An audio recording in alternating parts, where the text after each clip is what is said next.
जी हां, जंजाल में जमाई राजा कोई पहला मामला नहीं है। इससे पहले भी हरियाणा का मामला आपको याद होगा कि वहां पर डीएलएफ के साथ जो उनके ऊपर आरोप लगा।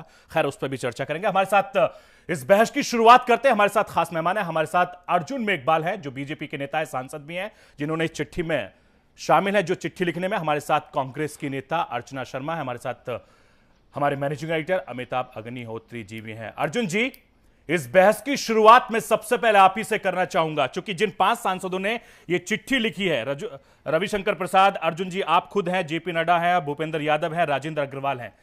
जरा बताइए कि आपको चिट्ठी लिखने की जरूरत क्यों आन पड़ी, क्योंकि जो जमीन घोटाले का आप जिक्र कर रहे हैं वो कौन कौन सी जमीन है, कहां कहां है, क्योंकि जिस इलाके से आप आते हैं उसी इलाके की जमीनों की खरीद फरोख्त का मामला है। देखिए, चिट्ठी लिखने की आवश्यकता इसलिए पड़ी कि जब यहां कांग्रेस की सरकार थी तो हमने कई बार ये मसला उठाया। लोकसभा में मसला उठा, राज्यसभा में भी उठा जी। हमने राज्यपाल जी को भी ज्ञापन दिया, राष्ट्रपति जी को भी ज्ञापन दिया। हमने कहा ये जो जमीनें रॉबर्ट वाड्रा जी ने खरीदी है, इसमें सीलिंग एक्ट का उल्लंघन हुआ है जी।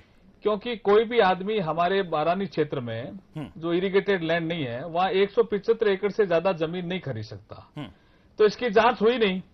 जब जांच नहीं हुई और अब चूंकि राजस्थान में सत्ता परिवर्तन हुआ है जी, और शासन पारदर्शी होना चाहिए, उत्तरदायी भी होना चाहिए, तो हमने ये 5 सांसदों ने चिट्ठी लिख करके माननीय मुख्यमंत्री जी से मांग की है कि इसमें एक कमीशन बैठाया जाए under the commission of inquiry act, जिससे जांच में सारे तथ्य सामने आए और कौन कौन से नियमों का उल्लंघन किया, कौन कौन से नियमों की धज्जियां उड़ाई गई, उसकी पूरी जानकारी जनता को मिले।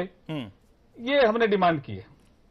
तो आप बता सकते हैं कि वो कौन कौन सी जगह, किन किन इलाकों में है? हालांकि जो चिट्ठी आपने लिखी है वो चाहते तो चिट्ठी किसान भी लिख सकते थे जिनसे जमीन ली थी। आपको ही लिखने की क्यों जरूरत पड़ी और दूसरे इलाके के सांसदों को लाकर लिखवाने की क्या जरूरत पड़ी आप लोगों को?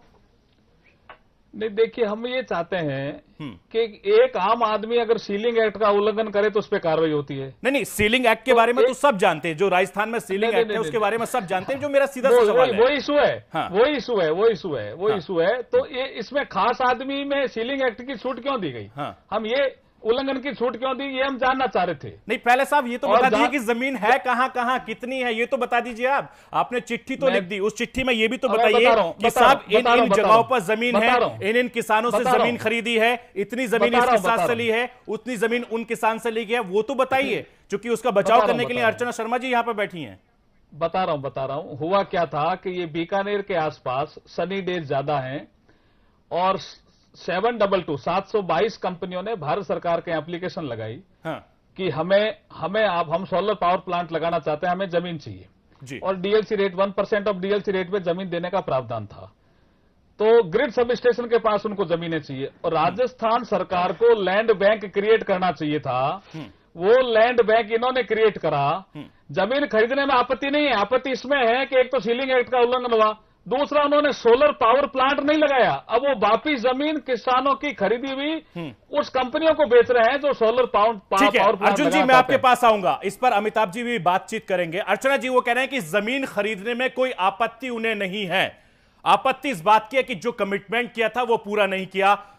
रॉबर्ट वाड्रा साहब पर यह कोई पहला आरोप नहीं है। हरियाणा का आपको याद होगा, वहां पर आपकी पार्टी के मुख्यमंत्री है भूपेंद्र सिंह हुड्डा साहब, कितनी जमीन, करोड़ों की जो जमीन थी वो कोड़ियों के भाव दी है। इसी तरीके का आरोप अशोक गहलोत साहब पर भी लग रहा है। अब ये इंक्वायरी की बात कर रहे हैं कि भाई कमीशन ऑफ इंक्वायरी बैठाई जाए, उनके खिलाफ कार्रवाई की जाए। जब आपकी सरकार थी वहां पर, तब क्यों कार्रवाई नहीं की गई? देखिए सैफी साहब, इस पार्टी का राष्ट्रीय चरित्र है कि जब सत्ता में आएंगे तो सकारात्मक सोच के साथ नहीं,